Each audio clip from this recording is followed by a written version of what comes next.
Does anybody else like the smell of books? I'm not sure if that's super weird, but for as long as I can remember, I've always loved it. Maybe almost as much as I like reading books.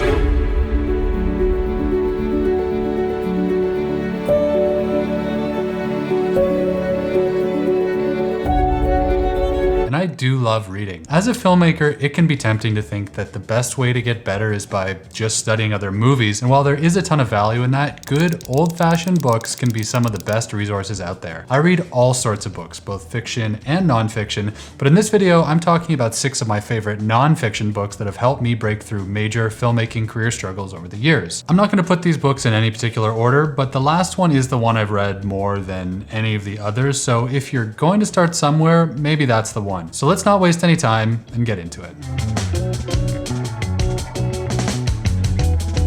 Hey guys, welcome back, and if you're new here, my name is Luke Forsyth, and on this channel, I teach the skills I've learned over 10 years working as a documentary filmmaker and photographer. Have you ever heard of a Japanese word called tsundoku? I'm sure I'm not pronouncing it right, but as I understand it, it means the habit of buying and collecting books you might not ever read just to be reminded of all the things you don't know. I'm not sure about you, but I personally love this, and it makes me feel better about my book buying habits. I'll spend way more time than I'd like to admit just staring at my bookshelf, thinking about books I've loved for different reasons and ones I might read someday, but also maybe not. I absolutely hate getting rid of books, which isn't great for someone who moves as much as I do. I mean, for reference, I've only been back in Canada for 3 years and I moved here with no books at all. And since then, I filled an entire bookcase.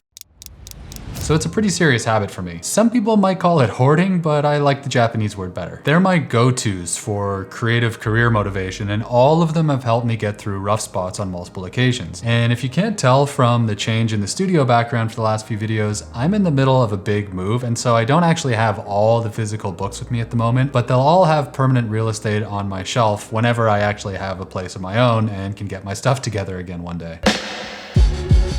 First up is The Obstacle is the Way by Ryan Holiday, and I'm putting it first because it perfectly sums up so many stages of the filmmaking experience. This is one of the books I don't actually have with me right now, but I'll flash the cover art somewhere up here. This book was really popular when it came out, and it still is. Everyone from elite athletes to comedians have talked about this book, and Holiday is all over the podcasting world talking about his modern version of Stoicism, so you might have heard of him. As the title suggests, the main point of this book is that the hardest things you're presented with in life are actually showing you where you should be going, not what you should be running from. As filmmakers, this is extremely relevant. Are you scared of starting your first film, or maybe diving into 20 hours of footage for an edit, submitting to a film festival? The obstacle is the way. Whatever you're most scared to start is probably exactly where you'll get the biggest rewards. So take a good look at yourself and find the obstacle in your filmmaking career, and then go at it hard. The book is short and very easy to read, so it's not much of an obstacle itself, which is nice, or is that a bad thing? I don't know. Either way, highly recommended.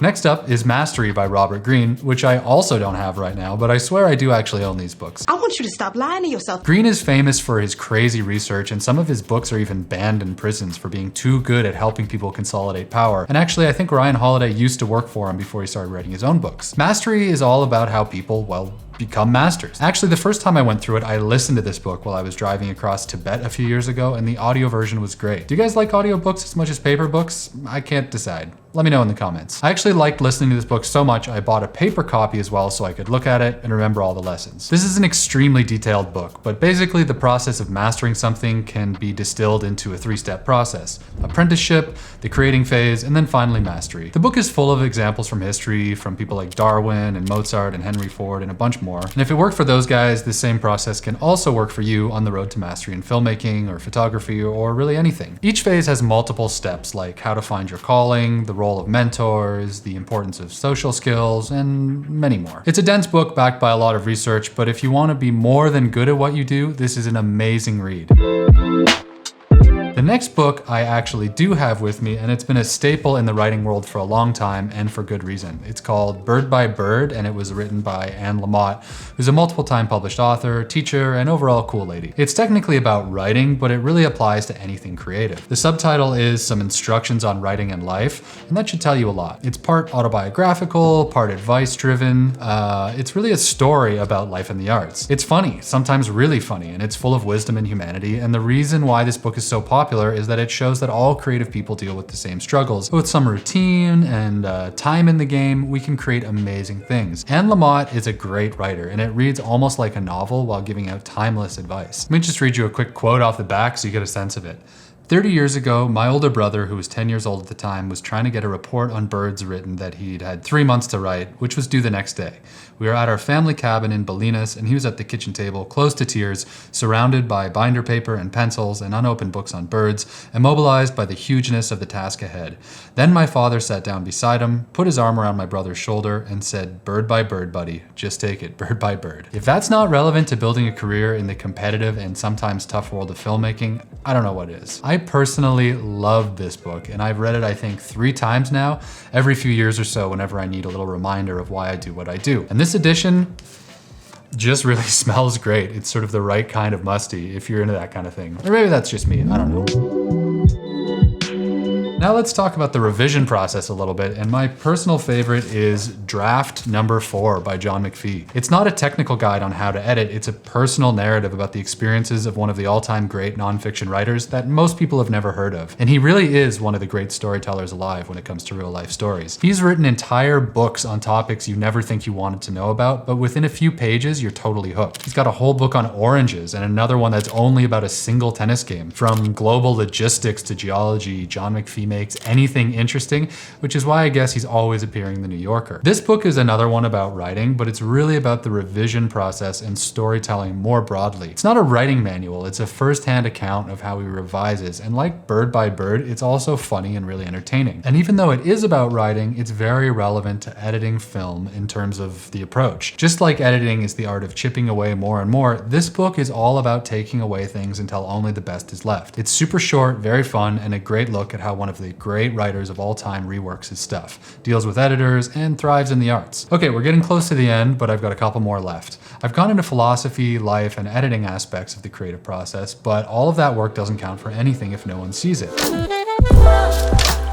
The next book is all about how to get over your fear of presenting your work, which we all struggle with, and that's Share Your Work by Kleon. This is one I read as an ebook, but I definitely recommend getting the physical book because the illustrations are really good. Kleon is pretty well known in the creative world for his book Steal Like an Artist, and this one is, I think, the companion book to it, and I'd argue it might even be the more important one when it comes to filmmaking. If you want to succeed, people need to know what you do. For them to know what you do, you need to share your work, which is hard because it's scary, embarrassing, and opens you up to criticism. But if you don't share, you're not going to get very far, and this book is a great reminder why, and more importantly, how. Sharing, which in filmmaking basically means publishing online these days, is also great for networking, which almost no one likes, but having others see your work spontaneously and then come to you is the best possible networking. So if you have any projects sitting on your hard drive, this book can help you find the motivation to just swallow the fear and share them. Nothing bad will happen, and you have everything to gain. Lastly is my personal favorite, and maybe you've heard of this one before. If you're only going to get one book on this list, I'd probably make it this one, and that's The War of Art by Pressfield. This book is super popular, and for good reason. It's a play on Sun Tzu's The Art of War, and it's written in a similar format of tiny,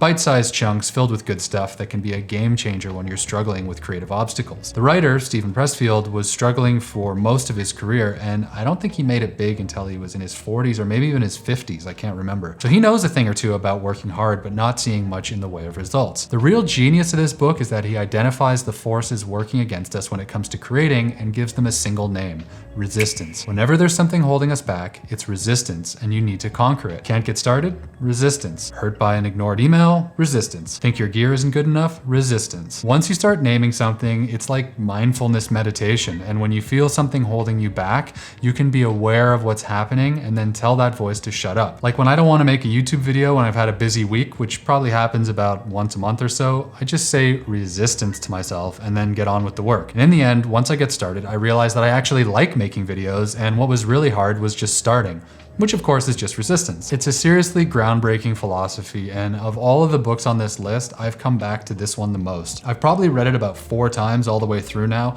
and a bunch more times if you count all the times I've just read random sections when I'm struggling for motivation. And that's part of why this is such a great little book. You don't have to read it cover to cover. Just open it to a random page and you're guaranteed to find something that helps. So that's it. 6 nonfiction books that I love that have helped me most when filmmaking is hard. I go through at least a couple books a month, both fiction fiction and nonfiction, and I really believe reading is one of the most important things filmmakers can do. Because at the end of the day, storytelling is storytelling, no matter what medium you're doing it in, and books are one of the oldest ways that humans have of sharing stories. And if you like hearing about the books I'm reading, I always make sure to include a few examples of what I'm reading in my monthly newsletter, which also has gear tips, career advice, subscriber Q&A, travel stories, and a bunch more. So if you want to get the next edition, it's totally free and there's a link in the description. Thanks for watching, hope you found it helpful, and happy book hoarding. See ya.